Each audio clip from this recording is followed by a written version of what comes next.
اس سے پہلے کہ کوئی بندہ ہاسپٹل جائے اس کو ایک بار پکڑے, اسے کیا چل پہلے مارڈر میں واک تو کرنا, 10 دن لگا پھر ہاسپٹل جا.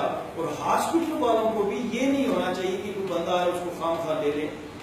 ایک ٹیم ہونی چاہیے جو لوگوں کو اسپیشلی کہے کہ جاؤ واک کرو, جاؤ نیچر کے قریب کی طرف جاؤ. پہلے کیا نیچر تمہیں ہیل کرتی ہے؟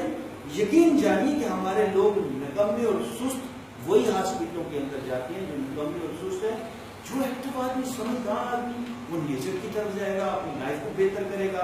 ضرور میری لائف میں خرابی ہے اگر میں بیمار ہوں تو میں اپنی ڈائٹ کو بہتر کر دوں, اپنے لائف سٹائل کو بہتر کر دوں, اپنی نیند کو بہتر کر دوں, تو آٹومیٹک لائف بہتر ہو. وہ بھی دو بار پیچھے 1 2 3 4 5 6 7 8 9 10 more.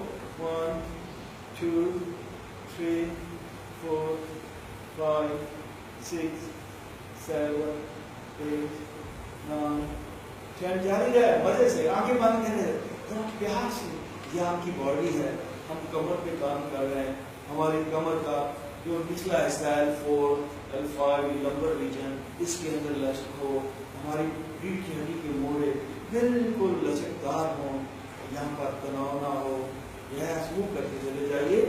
یہ چھوٹی سی ایکسرسائز جو آپ کے پیٹ کے تمام مسائل کو دور کرتی ہے اور آپ کی کمر, آپ کی ریڑھ کی ہڈی کا جو نچلا حصہ ہے اس کے اندر لچک پیدا کرتی ہے. سائڈ بینڈنگ, جن لوگوں کو کمر کا درد رہتا ہے وہ اسے ضرور کیا کریں, موو کرتے رہتے.